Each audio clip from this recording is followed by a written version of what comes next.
తెలంగాణ ముఖ్యమంత్రి రేవంత్ రెడ్డితో ఈరోజు తెలుగు సినిమా ఇండస్ట్రీకి చెందిన ప్రముఖులు, దర్శకులు, నిర్మాతలు, అలాగే చాలామంది హీరోలు కావచ్చు, అందులో నాగార్జున, వెంకటేష్ లాంటి సీనియర్ హీరోలు ఉన్నారు. అలాగే వీళ్ళందరూ కలిసి ఈరోజు ముఖ్యమంత్రి అంటే ప్రభుత్వంతో ఒక భేటీ అయితే జరిగింది వీళ్ళకి. అటు ప్రభుత్వం నుంచి CM Revanth Reddy, deputy CM బట్టి విక్రమార్క, అలాగే సినిమాటోగ్రఫీ మంత్రి అయిన కోమటిరెడ్డి వెంకటరెడ్డి వీళ్ళు పాల్గొన్నారు. ఇటు సినిమా ఇండస్ట్రీ తరపు నుంచి ఒక పెద్దగా ఎఫ్డీసీ చైర్మన్గా దిల్ రాజు ఆధ్వర్యంలో అయితే సినిమా పెద్దలందరూ కలిసి సీఎంతో భేటీ అయ్యారు. ఈ భేటీ చాలా ప్రాధాన్యత సంతరించుకుంది. ఎందుకంటే ఈ భేటీ కంటే ముందు జరిగిన కొన్ని పరిణామాలు ఏవైతే ఉన్నాయో, పుష్ప ప్రీమియర్ సందర్భంగా ఒక మహిళ తొక్కిస్లాట్లో మృతి చెందడం, ఆ తర్వాత అల్లు అర్జున్ అరెస్ట్ కావచ్చు, అల్లు అర్జున్ని సినిమా పెద్దలు పరామర్శించడం, దాన్ని రేవంత్ రెడ్డి అసెంబ్లీ సాక్షిగా ఖండించడం, ఎందుకు పరామర్శించాల్సి వచ్చిందని, ఆ తర్వాత జరిగిన ఈ మొత్తం పరిణామాల నేపథ్యంలో ఈ భేటీ మాత్రం చాలా ప్రాధాన్యతనైతే సంతరించుకుంది. అయితే ఈ భేటీలో సినిమా ఇండస్ట్రీకి చెందిన వాళ్ళంతా, ఈ గ్రూప్ ఎవరైతే, ఈ బృందం సినిమా ఇండస్ట్రీకి ప్రాతినిధ్యం వహిస్తూ పాల్గొన్న బృందం ఏదైతే ఉందో, ఇండస్ట్రీకి ఏం కావాలి, ప్రభుత్వం నుంచి ఎలాంటి సహకారం కావాలనే ప్రతి విషయాన్ని కూడా పాయింట్ టు పాయింట్ ప్రభుత్వం ముందు ఉంచినట్లు, వాటన్నిటికి కూడా ప్రభుత్వం ఆల్మోస్ట్ అన్నిటికీ సానుకూలంగా స్పందించింది. కానీ టికెట్ల రేట్ల పెంపు, అలాగే ముఖ్యంగా టికెట్ రేట్ల పెంపు విషయంలోనే ప్రభుత్వం ఆల్రెడీ అసెంబ్లీలో రేవంత్ రెడ్డి ప్రకటించారు, ఇక పైన టికెట్ల రేట్ల పెంపు అలాగే బెనిఫిట్ షోలు ఉండవు తెలంగాణలో అని. ఆ విషయంలోనే ప్రభుత్వం అదే మాట మీద ఉంటుందనే అభిప్రాయం అయితే భేటీ తర్వాత కూడా వ్యక్తం అవుతూ ఉంది. కానీ అది కాకుండా మిగతా ఏవైతే ఇండస్ట్రీ నుంచి ప్రతిపాదనలు వచ్చాయో అవన్నీ కూడా ప్రభుత్వం సానుకూలంగా వ్యవహరిస్తుంది ఆయా అంశాల్లో అని. 100% ఇండస్ట్రీకి సపోర్ట్ ఉంటుంది. ప్రపంచం మొత్తానికి సినిమా హబ్గా హైదరాబాద్ ఉండాలి అనే ఉద్దేశంతో ఇండస్ట్రీ అలాగే ప్రభుత్వం కలిసి పనిచేయాల్సిన అవసరం ఉందని రేవంత్ రెడ్డి ఇండస్ట్రీకి చెప్పినట్లు, సీఎం చెప్పిన ఏదైతే సీఎం చేసిన ప్రతిపాదనలన్నింటినీ కూడా ఇండస్ట్రీ కూడా సుముఖంగా ఉన్నట్లు తెలుస్తుంది. అయితే ముఖ్యంగా ఒక 7 కండిషన్లు అయితే ఇండస్ట్రీకి సీఎం రేవంత్ రెడ్డి చెప్పడం జరిగింది. ఆ 7 కండిషన్లు ఏంటనేది ఇప్పుడు మనం పాయింట్ టు పాయింట్ తెలుసుకుందాం. మొదటి పాయింట్ ఏదైతే, కులగణన సర్వే ప్రచార కార్యక్రమాల్లో సినీ నటులు పాల్గొనాలి. ఈ అంశాన్ని ముఖ్యమంత్రి అలాగే డిప్యూటీ సీఎం బట్టి విక్రమార్క గారు ఈ విషయాన్ని మాత్రం ప్రముఖంగా చెప్పినట్టు తెలుస్తుంది. ఎందుకంటే ఇది చాలా ప్రతిష్టాత్మకమైన సర్వే.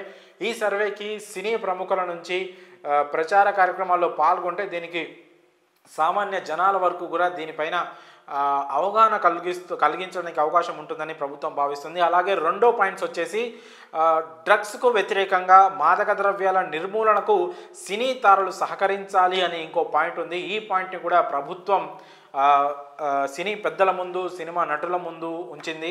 ఖచ్చితంగా డ్రగ్స్ రహిత తెలంగాణగా రాష్ట్రాన్ని మనం మార్చుకోవాలంటే దానికి సినిమా ప్రముఖుల ప్రాధాన్యత ఖచ్చితంగా ఉంది. గతంలోనే ప్రభుత్వం ఈ పాయింట్ పైన ఎవరైతే సినిమా బెనిఫిట్ షోస్ కోసం, టికెట్ల రేట్ల పెంపు కోసం తమ దగ్గరికి వస్తారో వాళ్ళు ఖచ్చితంగా ఈ డ్రగ్స్ నిర్మూలన గురించి ఒక షార్ట్ ఫిలిమో లేకపోతే ఒక మెసేజో ఖచ్చితంగా సినిమా స్టార్టింగ్కి ముందే దీన్ని ప్లే చేయాలి అనే ఒక కండిషన్ అయితే ప్రభుత్వం పెట్టింది. దాన్ని మరోసారి అధికారికంగా సినిమా పెద్దల ముందు అయితే సీఎం రేవంత్ రెడ్డి ఉంచారు. అలాగే మూడో కండిషన్ వచ్చేసి, డ్రగ్స్కు వ్యతిరేకంగా హీరోయిన్లు, సినీ తారలు ప్రచార కార్యక్రమాల్లో పాల్గొనాలని కూడా ముఖ్యమంత్రి రేవంత్ రెడ్డి వాళ్ళకు కోరారు. అలాగే నాలుగో పాయింట్స్ వచ్చేసి, బెనిఫిట్ షో టికెట్ ధరల పెంపు ఉండకపోవచ్చు, అంటే ఉండదు అనే డైరెక్ట్గా రేవంత్ రెడ్డి వాళ్ళకి వివరించినట్లు, దానికి గల కారణాలను కూడా వివరించినట్లు తెలుస్తుంది. ఆల్రెడీ ఒక ప్రాణం పోయింది, ఇంకో బాలుడు ఆసుపత్రిలో చికిత్స పొందాడు. సో ఇలాంటి ఘటనలు పునరావృతం కావద్దు అంటే ఇకపైన బెనిఫిట్ షోస్ కానీ అలాగే ఇవి ఉండొద్దు అని ప్రభుత్వం అయితే భావిస్తుంది. ఆ కండిషన్ కూడా సినిమా వాళ్ళకైతే పెట్టడం జరిగింది. ఇంకా ఐదో కండిషన్ విషయానికి వస్తే, సినిమా ప్రారంభానికి ముందు థియేటర్లలో డ్రగ్స్ వ్యతిరేక వీడియోలు ప్లే చేయాలి. ఇది ఆల్రెడీ మనం మాట్లాడుకున్నాం ఇప్పుడే. సో ఈ కండిషన్ అనేది గతంలోనే ఉంది. దానికి చాలామంది గతంలో ఎన్టీఆర్ దేవర మూవీ కావచ్చు, అంతకుముందు వచ్చిన కమల్ హాసన్ ఇండియన్ 2 సినిమా కావచ్చు, వీళ్ళందరూ కూడా డ్రగ్స్కి వ్యతిరేకంగా మనం పోరాడదాం, డ్రగ్స్ రహిత తెలంగాణ రాష్ట్రం కోసం మనం పోరాడదామని ఒక మెసేజ్ లాంటి వీడియోస్ అయితే సినిమా స్టార్టింగ్కి ముందే ప్లే చేయడం జరిగింది. ఇకపైన ఇది కంపల్సరీగా, అంటే ప్రతి సినిమాకి ఆ సినిమాలోని ప్రధాన హీరోయిన్లు, ప్రధాన నటీనటులు అందరూ ఒక వీడియో లాంటివి చేసి అది సినిమా స్టార్టింగ్కి ముందు, ఏదైతే ఇప్పుడు స్మోకింగ్ ఇంకా ఆల్కహాల్ ఎలా ఆరోగ్యానికి హానికరం అనే ఒక యాడ్ లాంటిది ప్లే చేస్తారో అలానే ఖచ్చితంగా ప్రతి సినిమా రిలీజ్కి ముందు సినిమా థియేటర్లలో అంటే ఆట ఏదైతే షో ప్రారంభానికి ముందు ఖచ్చితంగా ప్లే చేయాలని అయితే గవర్నమెంట్ కండిషన్ పెట్టింది. ఇక 6వ కండిషన్ వచ్చేసరికి సినిమా టికెట్లపై ప్రత్యేక సెస్ విధిస్తున్నట్లు గవర్నమెంట్ అయితే ఇప్పటికే సినీ పెద్దలకు చెప్పేసింది.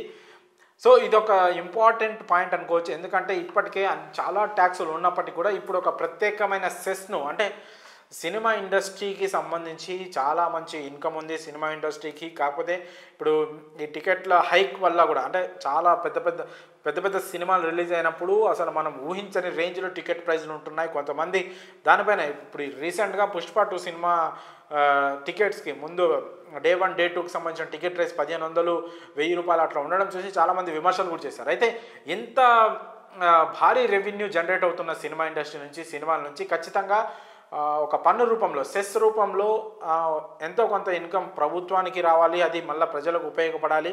ఒక గవర్నమెంట్ స్కూల్స్లోని, అంటే ప్రభుత్వం నడిపిస్తున్న కొన్ని ప్రత్యేకమైన స్కూల్స్కి ఈ నిధుల్ని మళ్ళిస్తామని కూడా గవర్నమెంట్ ప్రకటించడం జరిగింది. సో ఈ నేపథ్యంలో సినిమా టికెట్లపై వసూలు చేసే డబ్బుపై ఖచ్చితంగా ఒక ప్రత్యేకమైన సెస్ను అయితే ప్రభుత్వం విధించనుంది.